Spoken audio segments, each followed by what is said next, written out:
আসসালামু আলাইকুম। Mobile phone হারালে কি কি করতে হয় বেশিরভাগ মানুষই জানে না। মোবাইল ফোন হারালে শুধু জিডি করবেন? হ্যাঁ, জিডি আপনি অবশ্যই করবেন, তবে জিডি করার আগে এবং পরে কয়েকটা কাজ আছে। এই কাজগুলো করলে আপনার তথ্য নিরাপদ থাকবে, আপনি নিরাপদ থাকবেন। আমি এসআই শামীম। মোবাইল ফোন হারালে কি কি করণীয় এই বিষয়ে বিস্তারিত বলছি আমার অভিজ্ঞতা এবং বাস্তবতার আলোকে। হঠাৎ করে আপনি খেয়াল করলেন আপনার কাছে আপনার মোবাইল ফোনটা নেই, তখন কি করবেন? পাশ থেকে কোনো একটা মোবাইল নিয়ে কল দিবেন। তো আপনার নাম্বারে কল দেওয়ার পর দুটো ঘটনা ঘটবে। হয় আপনার নাম্বারটা বন্ধ, অথবা আপনার নাম্বারটা খোলা আছে। যদি কল দিয়ে দেখেন আপনার নাম্বারটা বন্ধ, তাহলে আপনার ফোনটা তাৎক্ষণিকভাবে পাওয়ার সম্ভাবনা খানিকটা কম। আর যদি দেখেন ফোনটা খোলা আছে, এই ক্ষেত্রে আপনার ফোন তাৎক্ষণিকভাবে পাওয়ার সম্ভাবনা যেমন আছে, পাশাপাশি ওই ফোন দিয়ে যে কোনো অপরাধমূলক কর্মকাণ্ড ঘটানোর সম্ভাবনা খানিকটা থাকছে। এই জন্য যদি আপনার ফোন খোলা থাকে তাহলে আপনাকে সাবধান হতে হবে, সচেতন হতে হবে। আপনাকে হিসাব করে দেখতে হবে যে ফোন যেহেতু খোলা আছে, আপনি যেখানে ফোনটা হারাতে পারেন, হারানোর সম্ভাব্য স্থানে ফোনটা এমন কোনো জায়গায় পড়েছে কিনা যে জায়গাতে ফোনটা মানুষ কারো হাতে এখনো পড়েনি। যদি এমন জায়গায় পড়ে থাকে যে কারো হাতে পড়েনি, সেক্ষেত্রে ফোন না ধরলে আপনি কিছুক্ষণ যাবত কল দিয়ে ট্রাই করে দেখতে পারেন। আর যদি এমন হয় যে না, আপনি যেখানে যাতায়াত করেছেন সেখানে ফোনটা মানুষের হাতে পড়ার সম্ভাবনা বেশি, আর হাতে পড়ার সম্ভাবনা থাকা সত্ত্বেও আপনি কল দিচ্ছেন কিন্তু ফোন ধরতেছে না, তার মানে হলো যার কাছে এই মুহূর্তে আপনার ফোনটা আছে তিনি আপনার ফোনটা ইচ্ছা করে ধরছেন না। তার উদ্দেশ্য ভালো থাকলে তিনি কিন্তু অবশ্যই আপনার ফোন ধরে ফোন ফেরত দিয়ে দিবে।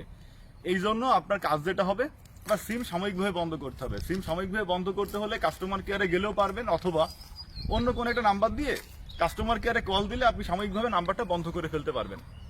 কারণ আপনার নাম্বারটা আপনি বন্ধ করে যদি না ফেলেন, তাহলে আপনার নাম্বার চালু থাকলে ওই নাম্বার দিয়ে কোনো প্রতারণা করতে পারে, কাউকে হুমকি দামকি দিতে পারে, যে কোনো অপরাধমূলক কর্মকাণ্ড ঘটাতে পারে।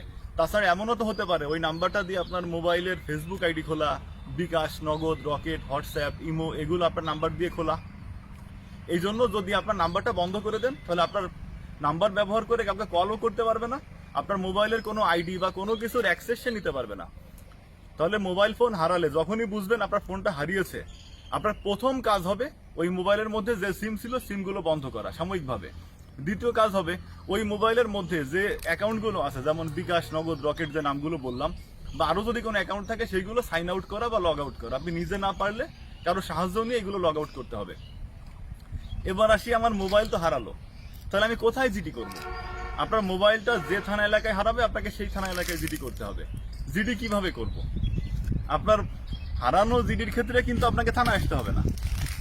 আপনি যে কোনো জায়গাতে ঘরে বসে বা যে কোনো জায়গায় বসে শুয়ে বসে অনলাইনে জিডি করতে পারবেন। এবার আসি, আমি মোবাইল হারিয়েছি অনেক দিন আগে, কিন্তু এখনো মোবাইলটা কেন ফেরত পাচ্ছি না? আপনি জিডি করার পর আপনি যে থানায় জিডি করবেন, ওই থানার পুলিশ তথ্য প্রযুক্তির সহায়তায় আপনার ফোন উদ্ধার করার চেষ্টা করবে। পাশাপাশি আপনাকে এটাও মাথায় রাখতে হবে, আপনার ফোন হারিয়ে গেলে আপনি যদি জিডি করেন, জিডি করার মূল উদ্দেশ্য হচ্ছে আপনার ওই ফোন দিয়ে যদি কেউ কোনো ক্রাইম করে বা কেউ কোনো অপরাধ করে আপনার হারানো পরবর্তী সময়ে, তাহলে সেই দায়ভার থেকে বাঁচা হচ্ছে আপনার জিডির মূল উদ্দেশ্য। এরপর যদি আপনার ফোন ফেরত পাওয়া যায় তাহলে তো খুবই ভালো।